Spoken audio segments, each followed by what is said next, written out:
Welcome back. So this is the last section, but we're going to split it up into a couple of different parts, part 1 and part 2. So let's talk about what sort of impact tsunamis have on society. As far as the hazards of a tsunami, so the primary hazard is the inundation of water and resulting flooding and erosion. This can shorten the coastline, debris erodes, meaning it gets moved away, both landscape and human structures. The primary hazard of the tsunami is the water coming in, causing the destruction. The water coming in drowned and killed a bunch of people. The water coming in knocked over the building, whatever it may be. So that's the primary hazard of a tsunami. But there's also secondary hazards. The tsunami didn't knock over my office building. The tsunami knocked over power lines. The power lines caused a fire, and that fire burned down my building. That's the secondary hazards. Another common secondary hazard from tsunamis is contaminated water supplies. As that water kind of rushes in, it's picking up anything that's on the surface. Sometimes they go over wastewater treatment plants, meaning it's picking up a bunch of poop water. You got rotting animal carcasses, dead humans mixed in there, plants, all kind of stewing around in this water. Yes, it does eventually recede, but you can get, just all of these dead stuff laying all around, which can cause disease, amongst many other things. So, when a tsunami comes in, it destroys a bunch of cars. All that oil and gas mixes in, gets spread out all over the land. So fires, contaminated water, disease, all very common. I survived the tsunami, but I drank contaminated water and now I'm dead. So it's a secondary hazard. As weird as it might be to think about, are there benefits of tsunamis? Do tsunamis carry any benefits with them? Not many. There's not many natural service functions benefits, but it may bring some nutrients and sediments from the ocean that are needed by the soil. This is not something that I think any farmer near the coast would love to count on, but it could do that theoretically. Where material or sediment is ripped away. In some areas, that material's got to go somewhere. So in other parts, sediment may be deposited and help to build up a shoreline, so to get bigger beaches. It helps to redistribute organisms, build new ecosystems, depending on if that what that flood water is bringing in or what that flood water is bringing out to the ocean. So, yeah, I could do any of these. Now, again, it's slim pickings about the benefits, but they can be there if you think about it hard enough. Can humans cause tsunamis? And if so, how so? Do you think humans can cause tsunamis? What would you need to do to create that much movement of water, get it moving vertically? Again, with a yawning, I'm sorry. Well, sorry, spoiler alert, humans cannot prevent nor control tsunamis. Human activity really does not affect frequency or magnitude of tsunamis. What we do that is an issue is that the increased use of shoreline increases the consequences of when a tsunami occurs. So we're building more houses on the beach. It's nice. We all want to live on the beach. We're visiting the beach on vacation. So we're going to the beaches more. We're putting more stuff there. We're putting roads right next to the beach. So we can't prevent them. We can't control them. But we are putting ourselves more in harm's way. So the only thing we can really do is strategies to minimize tsunami hazards. So, we can't stop them. We can't prevent them. We got to live with them. So how do we minimize the effects? There's a few ways. Investing in detection systems and warning systems, something that was not in place in India in 2004, in the Indian Ocean. Structural control, building bigger structures that can sustain tsunami hits. Land use, maybe, not living right at the beach, maybe moving a few miles inland. Education, just letting people know about tsunamis, warning signs, what to do if you think there's a tsunami coming, even though maybe there wasn't a warning system, if there is none such in place. And have evacuation plans. I know I was driving up the coast of Oregon, and every few miles you see tsunami evacuation route, and it's a road going up a mountain.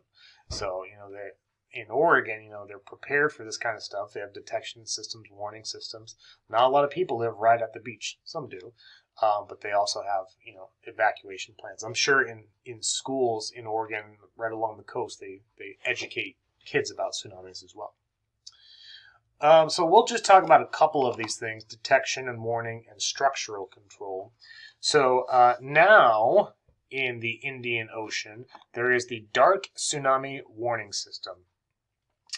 It stands for, it's on the next slide. Let's see.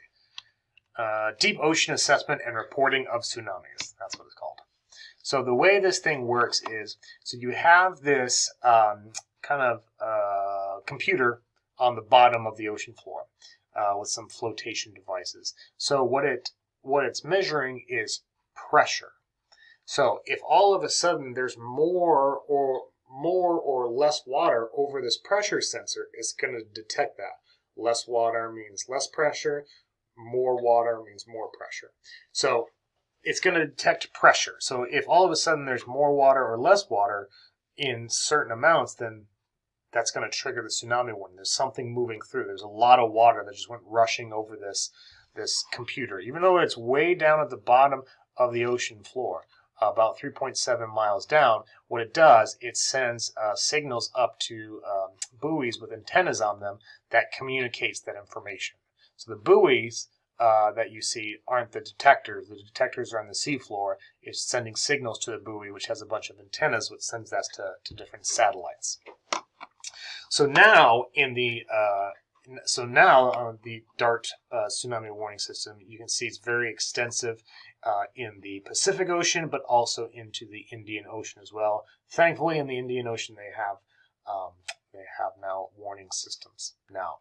So with a combination of tsunameters, so that's these things that detect tsunamis, seismograph stations all around the world. Those is what detects earthquakes. Tide stations that measures the height of the water right at the shores. So put all these things together, and that gives you a pretty good tsunami warning system. So that if a tsunami occurs in one location, it will trip a bunch of sensors as it's moving along to warn people to prepare them. So again, DART stands for Deep Ocean Assessment and Reporting of Tsunamis. Again, it detects changes in seafloor temperature and pressure, which enables instant, accurate tsunami forecast. In kind of a standard mode, the system logs data every 15-minute intervals. In event mode, when it is triggered by a change in temperature or pressure, it records and sends data every 15 seconds.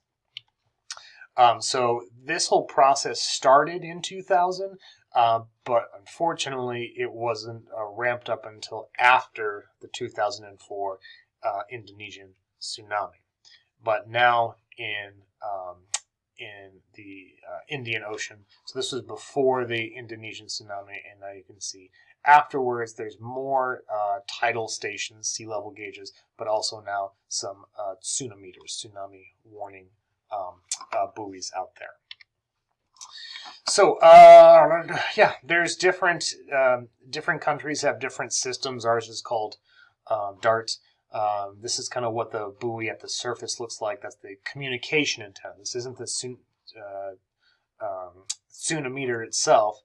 That stuff is the stuff that goes down to the bottom of the ocean floor, which sends the information up to these buoys, which might look a few different ways.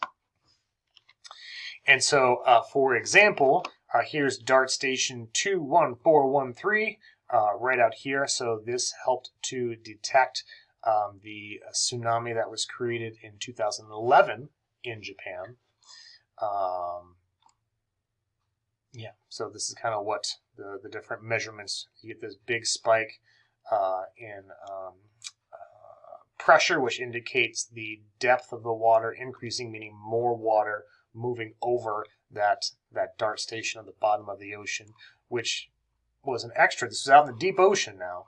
So that was an extra, let's see 24.8 meters, let's say 25. So it was less than a meter as it raced over the buoy out here. But remember, in the open ocean, they can be maybe about a meter high, but they're moving 500-600 miles an hour. Yeah. And then the watch radius was, excuse me. No, never mind I said anything about that. But yeah, so anyway, so this was detected way out in the middle of the ocean. Not way out, still pretty close to Japan, and it ended up hitting Japan pretty quickly. More on that in the assignment. So in 2010, another successful use of DART, the Chilean earthquake. So looking at 32412, here it is. Again, you're seeing that big spike in water overhead, as indicated by an increase in pressure, indicating tsunami was traveling over that particular location. So anyway, there are now systems in place globally, still more so in the Pacific. In the Indian Ocean, it's still ramping up, but at least there's something. So we're going to pause here before we move on to part 2 of section 3, and that will finish it up for the unit.